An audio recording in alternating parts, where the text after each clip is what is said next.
Hello and welcome to Paul on Politics. Now, if you ask people what they want to get from their police force, they're likely to ask for more officers on the beat. But while they may be a reassuring presence, are they the most effective strategy for tackling crime? And with a survey of the Met Police suggesting 3/4 of officers support the idea of routinely carrying tasers, is it time to review the issue of arming the police? We'll also be turning our attention to the fluctuating fortunes of our political leaders. With two crucial parliamentary by-elections on the horizons, could the results defy political convention and see Labour resist a challenge in one of them? And if so, what it will mean for Jeremy Corbyn and UKIP leader Paul Nuttall.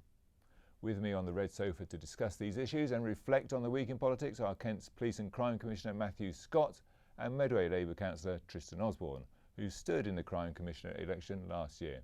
Thanks to both of them for joining us. First, Evangeline Dryden takes a look at the fight against crime in Kent. Streets will see 54 extra police constables, which is a move welcomed by many. However, this move comes at a cost. In the next financial year, Kent Police is expected to lose £2 million in funding from the government, which will mean a council tax increase of 3.3% in order to fill the gap. The money is set to be spent on more constables and PCSOs, and according to a study by Cambridge University, more PCSO visits to crime hotspots decreased calls to police by 34 per day. On average, there were 39% fewer crime incidents and 20% fewer 999 calls. So is this the best way to spend the taxpayers' money? I spoke to Ian Poynton at Kent Police HQ to find out. There's 500 fewer police officers in Kent. There's actually 700 fewer members of police staff. So there's 1,200 fewer people to actually police the county of Kent. And we know that demand has only done one thing in that time, and that's go up. So it's a really important step that the Police and Crime Commissioner has committed to increasing those numbers. Well, at the end of the day, it's less than 10p a week, which is not a great deal of money. I can't even think of something that you can buy for less than 10p a week. What that's going to do is put more police officers and PCSOs onto the streets of Kent.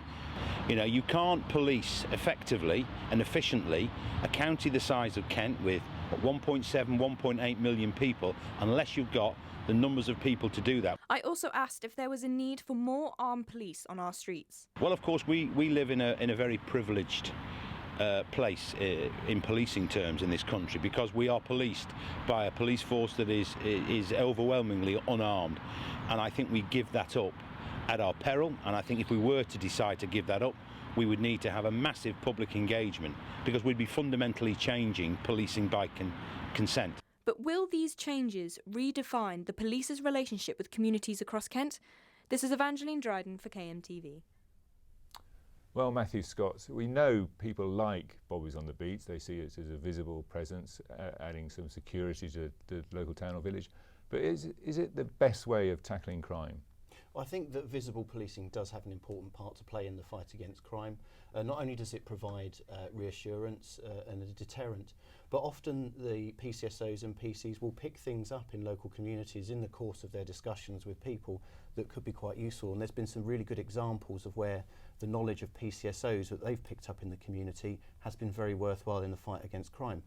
My recent consultation on the new priorities for Kent Police placed visible policing again very highly, as you would expect. So I've made that a priority again. Some people might say you're playing to the gallery a little bit. You know it's popular, and you're an elected official, as it were. So you're doing what the public wants, regardless of the reality, if you like, about crime, tackling crime. But there's clear evidence that shows that visible policing does have an impact on communities. And where we have the resources we have now, which aren't as much as in the past, we have to make the best use of those in every which way they can. So I remain a supporter of visible policing. It's what residents want to see, and I'm accountable to them for the decisions that I take. So it remains a priority for Kent Police in the future. Tris Osborne, you can't dissent from that. It's a good idea. The Commissioner's putting his money where his mouth is. Well, visible policing is very important, but since 2010 we have seen a net reduction in the amount of visible police officers and PCSOs on our streets. We have 3,700, and even with the new recruitment by the PCC, that's only going to be around 3,200 officers. So PCSOs in Medway down from 80 to just 20 now. I appreciate new recruitment, it will be happening. But when we look at crime across Kent, we've seen in Medway a 9% increase in crime, 11% across Kent. So hate crime is up by 60%. We've seen robberies up. So visible policing is important, but we also need the police to be targeting those areas where crime is going up the most, and to make sure that they're focusing their resources to reduce crime overall. Matthew, Scott, you say that you're increasing the numbers of police officers on the beat, but actually you're starting from a point where 500 police officers have been scrapped, have been made redundant. So in a sense, you're just narrowing the gap a little bit and very modest. Well, I'm pleased that Tris is acknowledging that during my first year we've made that commitment to recruit more PCs and more PCSOs, because I think that is important. Numbers isn't the entirety of the argument. You need to make sure that they have the resources that they need to do the job, and the skills and the training, and that they're focused on the right issues. But we have visible policing in Kent because it does make a difference. We are looking at the ways in which policing can be improved so that we can take some of the demand off of those officers so they can spend time out in communities. We have lost 500 officers in Kent. We've seen money taken from the budget. That's probably not going to be officer numbers that we'll ever see again in the near future. But what I've done is I've made a commitment that says we want more PCs, we want more PCSOs, and that's why we're recruiting for the first time in such a number. Now, a crime survey out in recent days indicated that cybercrime was actually now the growing crime. How do police officers on the beat tackle cybercrime? Well, of course, there's the part about protecting victims, but also we have set up a dedicated cybercrime unit that we're sharing jointly with Essex, so we're having dedicated resources in Kent for tackling cybercrime, which, as you rightly say, is a very growing issue. We've also got a national cyber security centre which is being set up, and there's a lot of resources going into organisations such as Action Fraud to help tackle this problem. We do need to be going a little bit further because it is such a growing issue, but we're taking action here in Kent to make sure that we've got the resources we need to address it. Tris Osborne, do you think the balance is right? You know, cybercrime is what we're hearing a lot about, the new threat facing police forces. Well, cybercrime is very small businesses are massively impacted by cybercrime, as well as individuals. Just look at emails and the foray we're seeing in the United States around that. So this is an increasing issue, and it does need to be dealt with on a national level and policy set there. But this just emphasises my point. Visible policing needs to be focused in areas where we are seeing an increase in crime. Hate crime is an example, up 60%. We're seeing robberies, October 2016 stats show up 30%, albeit improvement recently.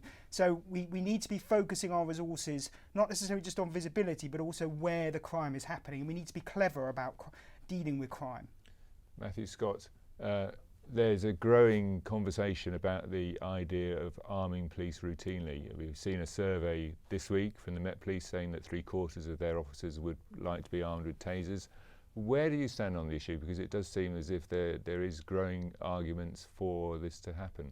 Well, personally, I don't support the routine arming of police officers with firearms. I mean, ultimately, it's a decision that will have to be taken at a much higher level. But personally, I don't support routinely arming all officers with firearms. Even despite some of the incidents we've seen on mainland Europe and the threat that... Absolutely. I mean, it fundamentally changes the model we have in this country of policing by consent. And if you start to arm the law enforcers, the others will start to arm themselves more and more as well. So you'll just get into a situation like you'll see in America, where you'll have many, many more shootings taking place.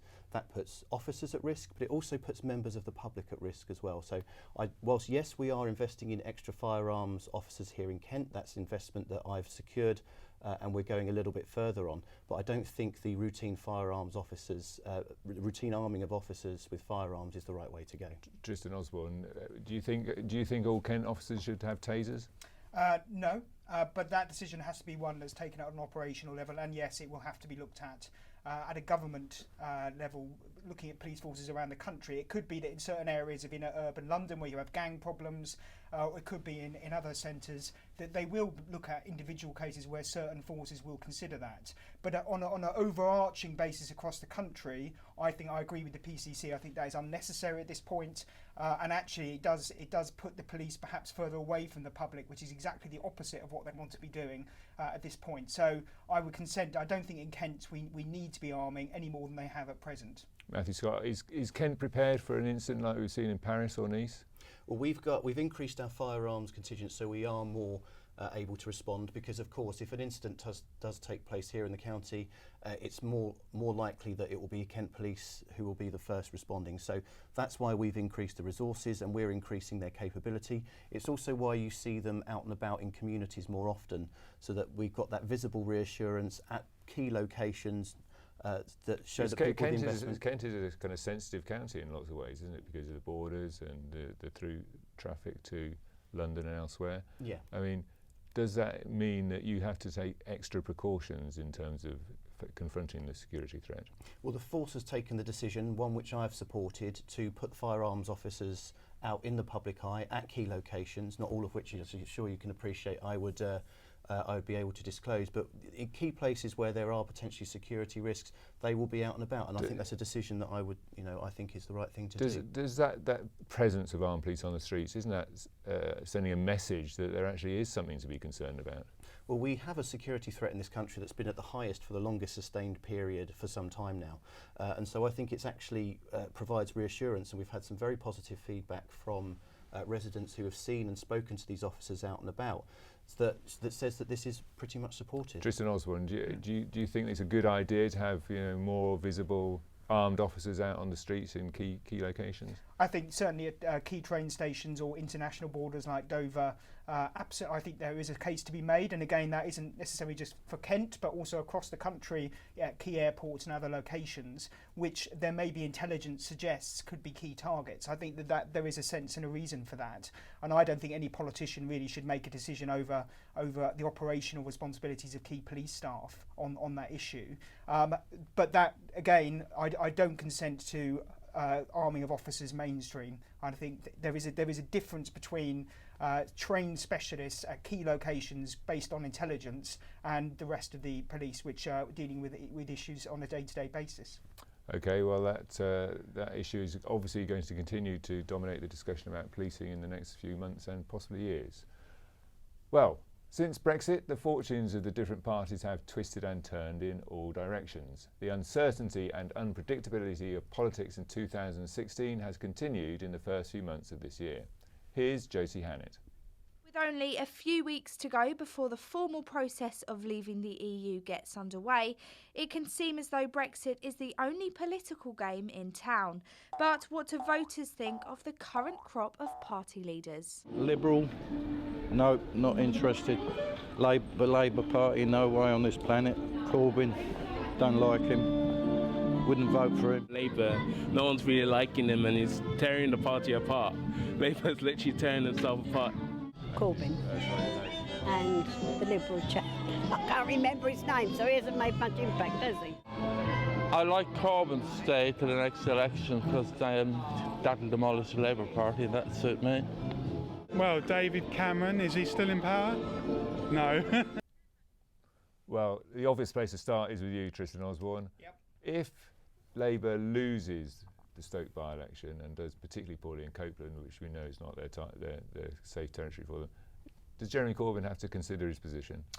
Well, I think Labour needs to look at the results when they come through, and let's not prejudge. On, let's not prejudge those results. A win is a win. He has to win both. Second place is ultimately, nowhere. every election is a product of its time, and we will look at the results when they come through. And as a result of that, the party will have to listen to not only what the residents of Stoke and Copeland are saying, but also the rest of the electorate. I'm not going to lie, I am worried about where our polling situation is at present, and I am concerned that the leadership must re-engage to listen to the broad majority of the electorate, and I've made that case very strongly, but we shouldn't be prejudging the outcome of those elections. Well, and I think Labour actually, despite the naysayers, I think actually we could easily hold both, and I certainly think we're definitely going to hold one. Tony Blair said today that he wanted people to rise up and revolt. Was he talking about making an appeal to Labour Party members to rise up and revolt against their leader? Well, he mentioned, he was talking in the context of the negotiated outcome of Brexit, and actually Tony Blair is articulating what I believe actually is a pretty centrist majority. He won 3 key elections. He did, and Kent did particularly well. So, would you like to see him return full time to politics? I don't think he has any intention of returning frontline politics, but his message about having another say on whatever the outcome of the negotiating position of Theresa May in 2 years, I think is actually pretty reasoned, and I think actually that probably has appeal in some moderate Conservatives as well as Lib Dems and Labour, and I think what he's doing is creating a position which is very different to UKIP, which I'm afraid Theresa May has basically followed hook, line and sinker. Well, let's bring Matthew Scott in here. It seems as though Theresa May is doing pretty well if you look at the polls, but there are undercurrents, aren't there? Yeah, and you can never believe the polls. I mean, how many polls have been consistently right? I mean, there's some key bits in there. Labour falling to third place amongst the working classes. I mean, you've still got UKIP nipping at your heels, haven't you? Yeah, well, we have to make sure that the offer that when it comes round to election time is moderate and fair and what people want to see. That's why I'm involved with the Conservative Party, because I think there is a general majority for that view that is fair and reasonable, provides opportunity and provides business. I mean, I disagree slightly where Tris is coming from when it comes to the by-elections. I think that these are two Labour-held seats, and given that the Conservatives do have a pretty poor track record when it comes to by-elections over the last 30 years, if you lose one to the Conservatives, that is quite damaging. Yes, we've seen Theresa May actually campaigning in Copeland, and that's quite unprecedented. Well, although, she did turn having up said that, David Cameron came down here didn't defend the record of the hospital, and actually the big issue in Copeland is about the hospital. It is about safeguarding our NHS, which is actually not just an issue in Copeland but across the country. And looking at hospitals across Kent, this issue actually is going to be a problem for Theresa May, because we are seeing frontline impacts to mental health cuts, which impact the police, but also A&E budgets and other things. And I think Copeland will actually surprise. I know you're picking up on particular issues there, but the issue for Labour is the leadership, isn't it? None of this has any resonance because people are talking so much about the fate of Jeremy Corbyn.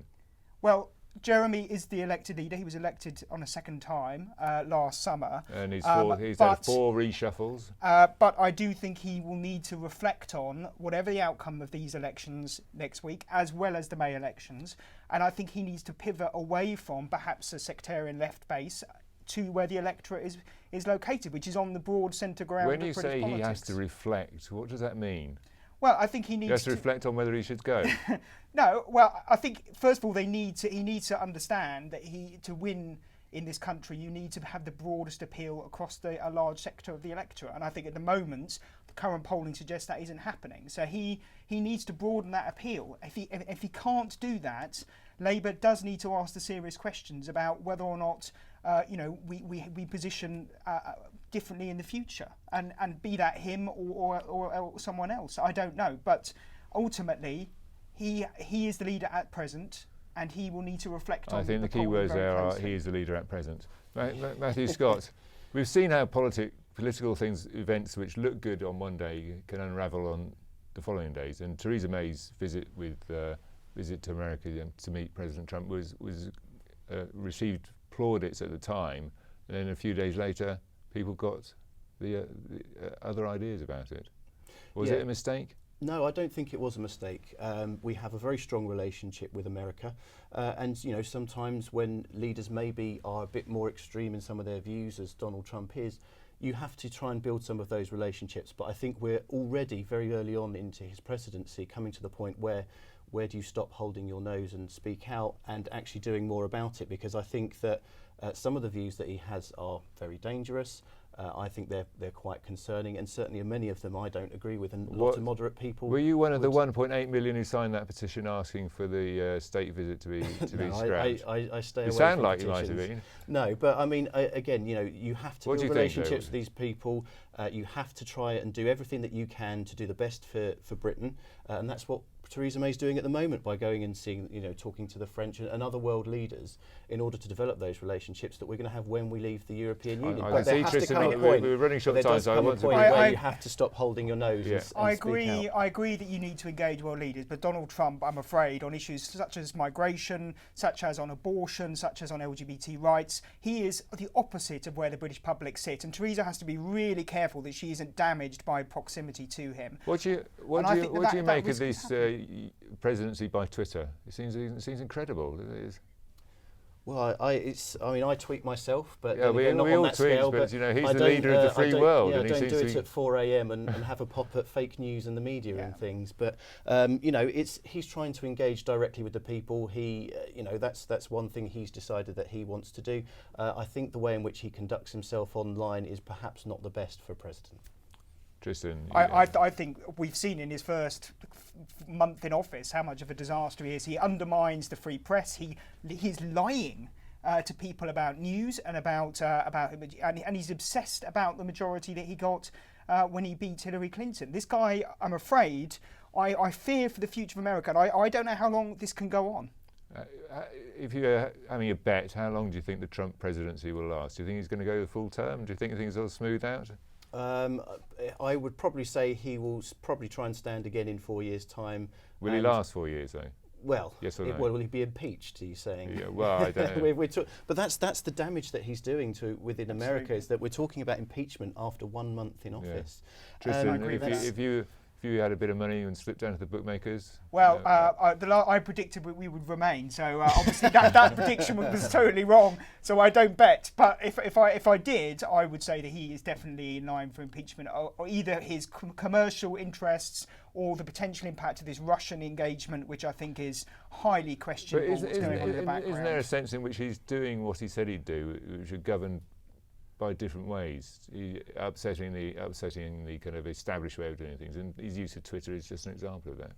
I mean, there's definite truth. He's a disruptive president. There's no doubt about that. But I don't know whether or not the public are entirely bought behind certainly the Russian engagement in the background. That is dishonest, and the way that he is portraying American values, I actually don't believe that the public are necessarily bought. I think he's deluded himself into thinking that he is articulating the view of a vocal minority, and that isn't the truth. Yes or no? 4 years. Is he going to last 4 years? I think there's the commercial interests and the Russian question. I think there's going to be some form of impeachment personally, because I can't see how this can continue. But I think he will last a full period if he isn't. Well, that's it. We've got to wrap up. The clock is against us, as it always is. I'm off down the bookmakers to follow Tristan's advice. So that's all from us here today at Paul on Politics. Thanks to our guests tonight for coming into the studio. We'll be back soon. In the meantime, you can catch up on all the latest political news in Kent by logging on to kentonline.co.uk or listening to KMFM. Thanks for watching.